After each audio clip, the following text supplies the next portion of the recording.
ഈ friends zone ഇങ്ങനെ കുറഞ്ഞു കുറഞ്ഞു കുറഞ്ഞു വരുന്നുണ്ടോ Yes. ശരിക്കും? Yes. And I'm quite happy about it.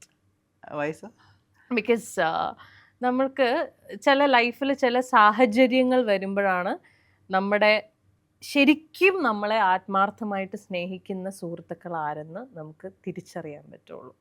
ഞാൻ മനസ്സിലാക്കുന്നത് ചിലപ്പം ദൈവമായിട്ട് അങ്ങനെ ഒരു പരീക്ഷണം ഇട്ട് തരുന്നതാണ്. ഞാൻ പറഞ്ഞില്ലേ, ഞാൻ ഭയങ്കര സോഷ്യൽ പേഴ്സൺ ആണ്, പെട്ടെന്ന് സുഹൃത്തുക്കൾ ഉണ്ടാക്കുന്ന ആളാണ്. ഈ പറയുന്ന ഈ ഒരു ഇമോഷണൽ സാധനം ഉണ്ടല്ലോ, ഇമോഷണൽ ഒരു ഇൻവെസ്റ്റ്മെൻറ്റ്, എനിക്ക് തോന്നുന്നു എൻ്റെ സ്വന്തം ഫാമിലിക്ക് കൊടുക്കുന്നതിനേക്കാളും ഞാൻ ഇമോഷണലി കണക്ഷൻസ് കൊടുത്തിട്ടുള്ള സുഹൃത്തുക്കൾക്കാണ്. സുഹൃത്തുക്കൾക്ക് വേണ്ടിയിട്ട് ഞാൻ ജീവൻ കൊടുക്കാനും തയ്യാറാണ്. ഞാൻ അങ്ങനത്തെ ഒരു വ്യക്തിയാണ്. ഫ്രണ്ട്ഷിപ്പിന് അത് എൻ്റെ സ്കൂളിൽ പഠിക്കുന്ന സുഹൃത്തുക്കൾക്കും അറിയാം, കാരണം ഞാൻ ചെറുതിലേ അങ്ങനെയാണ്.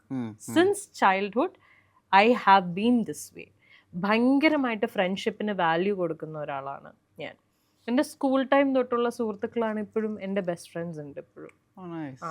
ആൻഡ് ഇന്നും എൻ്റെ ഏറ്റവും അടുത്ത സുഹൃത്തുക്കൾ എന്ന് പറയുന്നത് എല്ലാവരും മോർ ദാൻ 10 years ആയിട്ട് എൻ്റെ ഫ്രണ്ട്സാണ്. So I'm someone who treasures friendship. ഭയങ്കര വാല്യൂ കൊടുക്കുന്ന ഒരാളാണ് ഞാൻ. അങ്ങനെ തന്നെ കൂടെ കൂട്ടിയിട്ടുള്ള സുഹൃത്തുക്കൾ പിന്നീട് ഒരു സാഹചര്യത്തിൽ നമ്മളെ നമ്മുടെ ഈ പിന്നിന്ന് കുത്തുക എന്നൊക്കെ പറയില്ല, പിന്നിന്ന് കുത്തുക എന്ന് പറയുന്നതിനേക്കാളും കൂടുതൽ നമ്മുടെ മുന്നിൽ ചിരിച്ച് കളിച്ച് നടന്നിട്ട് പിന്നിൽ നമ്മളെക്കുറിച്ച് വളരെ മോശമായിട്ട് പറയുക എന്ന് പറയുന്ന ഒരു സാഹചര്യം, അത് നമ്മൾ അറിയുന്നു, നമ്മൾ നേരിട്ട് കേൾക്കുന്നു. അങ്ങനെയൊക്കെ വരുന്നത് എനിക്ക് ഭയങ്കര ഡിപ്രസ്സിങ് ആയിരുന്നു. അതൊരു ട്രോമയാണ് സത്യം പറഞ്ഞാൽ.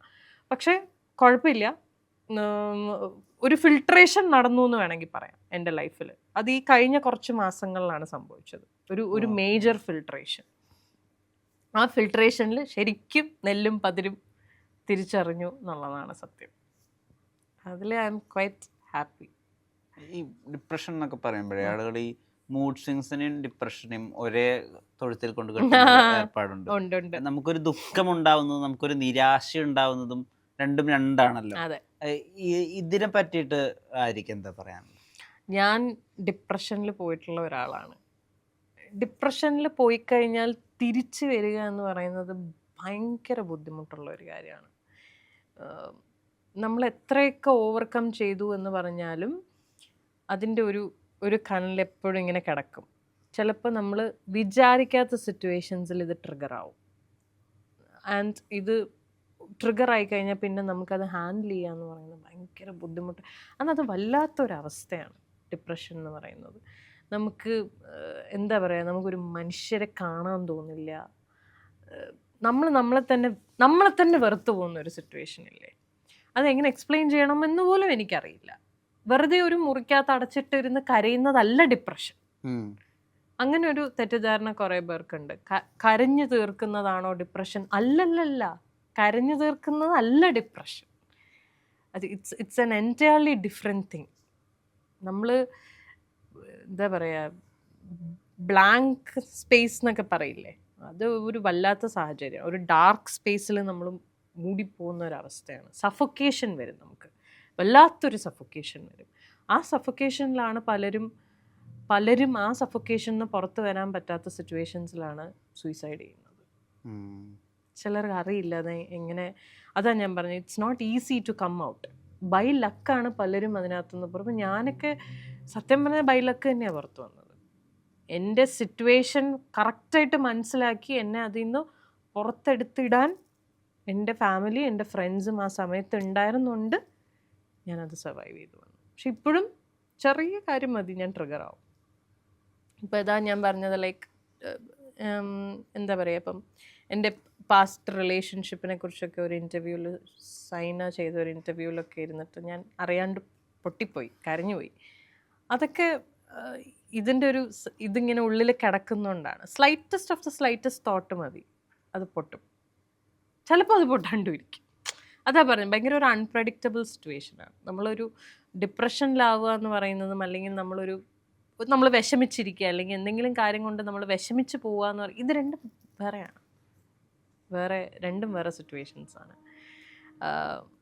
അതിന്ന് കം ഔട്ട് ചെയ്യാൻ പറ്റിയാൽ വളരെ നല്ലത്. ഒരു ഡിപ്രഷൻ സ്റ്റേജിൽ നിന്നൊക്കെ പുറത്തേക്ക് വരാൻ പറ്റിയാൽ വളരെ നല്ലത്. അതിന് ഏറ്റവും നല്ലൊരു മാർഗം ചുറ്റുമുള്ളവർക്ക് സഹായിക്കാൻ പറ്റുള്ളൂ. കാരണം പലപ്പോഴും നമ്മൾ ഈ പേരുകൾ വെളിപ്പെടുത്താതെ അങ്ങനെ ഉണ്ടായ ഒരു സഹായത്തെ പറ്റി ഒന്ന് പറയാം എന്ന് വെച്ചാൽ എന്നെ ഹെൽപ്പ് ചെയ്തതോ? പേരുകൾ പറയുന്നതുകൊണ്ടും എനിക്ക് പ്രശ്നമൊന്നുമില്ല. അതായത് എന്നെ ഈ ഒരു സിറ്റുവേഷനിൽ നിന്ന് പുറത്തേക്ക് എടുത്തത് ഞാനിങ്ങനെ ഈ ഒരു സ്റ്റേജിൽ ഇങ്ങനെ മുങ്ങി പൊയ്ക്കൊണ്ടിരിക്കുകയാണ്. ഇനിയും പോയി കഴിഞ്ഞാൽ ഞാൻ കംപ്ലീറ്റ്ലി ലോസ്റ്റ് ആകും എന്ന് മനസ്സിലാക്കിയ ആൾക്കാർ എൻ്റെ സിസ്റ്റർ, എൻ്റെ അനിയത്തി. കാരണം ഞാൻ ഈ ഒരു സിറ്റുവേഷനിൽ പോകുന്നത് കോവിഡിൻ്റെ ഒക്കെ സമയത്താണ്. കൊറോണ ലോക്ക്ഡൗൺ, ബിഗ് ബോസ് കഴിഞ്ഞ് കുറച്ചൊരു ആ ഒരു ടൈമിലായിരുന്നു. അപ്പം ഞാൻ വീട്ടിൽ തന്നെയാണ്, ഞങ്ങളെല്ലാവരും വീട്ടിൽ തന്നെയാണ്. ഞാൻ മുറിക്കകത്ത് അടച്ചിട്ട് ഇരിക്കുന്ന ആ ഒരു ടൈമാണ്. അപ്പം ഇത് കറക്റ്റായിട്ട് എൻ്റെ സിസ്റ്റർ നോട്ടീസ് ചെയ്യുന്നുണ്ടായിരുന്നു. ഒന്ന് അവൾ, പിന്നെ എൻ്റെ അമ്മ, പിന്നെ എൻ്റെ ഏറ്റവും അടുത്ത സുഹൃത്തുക്കൾ രശ്മി, വരുൺ, ഇവർ 2 പേര്. ഇവരില്ലായിരുന്നെങ്കിൽ ചിലപ്പോൾ ഞാൻ കംപ്ലീറ്റ്ലി ഡ്രൗൺ ആയി പോവുമായിരുന്നു. എന്നെ പുൾ ഔട്ട് ചെയ്തത് എനിക്ക് കൃത്യമായിട്ട് പറഞ്ഞാൽ ഇവർ തന്നെയാണ്. അതായത് നമുക്ക് പ്രോപ്പർലി നമ്മുടെ സിറ്റുവേഷൻ മനസ്സിലാക്കി നമ്മളെ താങ്ങണം. നമുക്ക് വെൻറ്റ് ഔട്ട് ചെയ്യാനുള്ള ഒരു കംഫർട്ടബിൾ സ്പേസ് ഒരുക്കി തരണം. അത് അവർ ചെയ്തു തന്നുകൊണ്ടാണ് ഞാൻ കുറച്ചെങ്കിലും ഞാൻ അതിൽ നിന്ന് ഓക്കെ ആയി. അപ്പോൾ അവരോട് ഗ്രേറ്റ്ഫുൾ ആണ് ഞാൻ നിങ്ങളോട് അങ്ങനെ പറഞ്ഞിട്ടുണ്ടോ?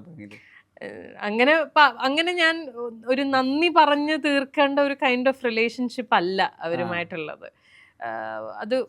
അത് വാക്കുകളാൽ പറയേണ്ടി എനിക്ക് വന്നിട്ടില്ല. അവർക്കറിയാം ഞാൻ ഗ്രേറ്റ്ഫുൾ ആണ് എന്നുള്ളത് അവർക്കറിയാം. പിന്നെ ഇവരാണ് എൻ്റെ ഇനിഷ്യൽ സ്റ്റേജിൽ എൻ്റെ കൂടെ ഉണ്ടായിരുന്നത്. പിന്നെ പോകെ എൻ്റെ എല്ലാ സുഹൃത്തുക്കളും ഭയങ്കര ഒരു വലിയ സപ്പോർട്ട് സിസ്റ്റമായിട്ട് എൻ്റെ കൂടെ തന്നെ ഉണ്ടായിരുന്നു എന്നുള്ളതാണ് എൻ്റെ സത്യം. പിന്നെ ഓഫ് കോഴ്സ് എൻ്റെ മോള്, അവളുടെ കാര്യം ആലോചിക്കുമ്പോൾ ഒബ്വിയസ്ലി നമുക്ക് we don't have A choice. തിരിച്ചു വന്നേ പറ്റൂ, ജീവിച്ചേ പറ്റൂ. പിന്നെ എൻ്റെ റെസ്പോൺസിബിലിറ്റീസ്. അപ്പോൾ അച്ഛൻ പോയതിന് ശേഷം എൻ്റെ റെസ്പോൺസിബിലിറ്റിയാണ്. അത് ഞാനായിട്ട് ഏറ്റെടുത്ത റെസ്പോൺസിബിലിറ്റിയാണ്. എൻ്റെ മകളാണെങ്കിലും എൻ്റെ അനിയത്തിയാണെങ്കിലും എൻ്റെ അമ്മയാണെങ്കിലും I should be taking care of them. ഞാനും കൂടെ പോയ പിന്നെ അവർക്കാരാ? അങ്ങനെയുള്ള സിറ്റുവേഷൻസൊക്കെ വന്നപ്പോഴാണ് നമുക്ക് തന്നെ ഇപ്പോൾ ഒരു എനർജി വരും. പക്ഷെ ആ തോട്ടൊക്കെ നമ്മുടെ ഉള്ളിലേക്ക് വരണം, അതിട്ട് തരണം കറക്റ്റായിട്ട് ആരെങ്കിലും. അവിടെയാണ് പലപ്പോഴും നമ്മുടെ ഈ കൗൺസിലിംഗ് ഒക്കെ ചെയ്യുന്ന ആൾക്കാരൊക്കെ നമ്മളെ ഹെൽപ്പ് ചെയ്യുന്നത്. അങ്ങനത്തെ സിറ്റുവേഷൻസിലാണ്. എനിക്ക് എന്തായാലും കൗൺസിലേഴ്സിൻ്റെ അടുത്തൊന്നും പോകേണ്ടി വന്നില്ല.